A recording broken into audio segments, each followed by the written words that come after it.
In this video, I walk through an example journal so I can demonstrate strategies for evaluating a publication and deciding whether to submit your research to a particular journal. The Journal of Information Literacy is one of the research journals I follow in my discipline. This is the main website for the journal. At the top of the page, it clearly states that it publishes innovative and challenging research articles and project reports which push the boundaries for information literacy thinking. So as that and the name suggest, articles published in this journal focus almost primarily on the theory and practice of teaching information literacy. So any article I would submit would need to have that as its main focus. Below that paragraph on the main page is a list of articles from the current issue. You can see that there are two main article types, peer-reviewed articles and project reports. By clicking on the title, I can access the article's abstract and the full text. By looking at articles in the current issue, I can get a feel for what type of article is classified under each type, and the most recent topics that have been covered in the journal.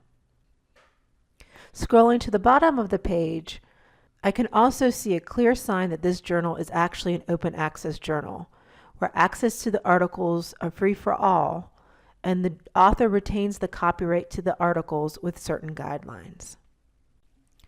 Clicking on the About link, I can go to the About the Journal page to learn more about the journal, like how often it's published, and more information about its open access status, and even its acceptance rate. This information is not standard, so you might learn more or less than this on other journals' About page, but this is a good example. Also under the About tab are the submission guidelines.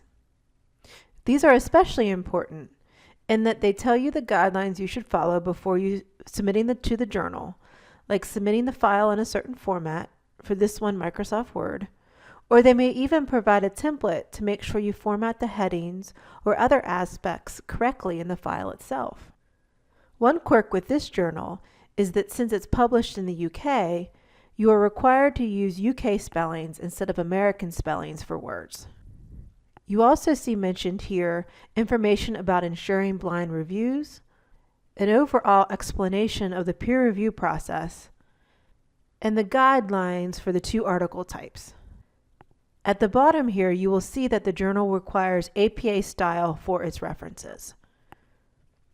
These submission guidelines, sometimes called author guidelines, are very important. If you don't format your submission in the correct way, the editors may reject your article outright without even reading it, so take the time to do it right. Understanding the focus of the journal, the types of articles it publishes, and its submission guidelines help increase your odds for publication. If you have any questions about picking a journal or readying your article for submission, let me know.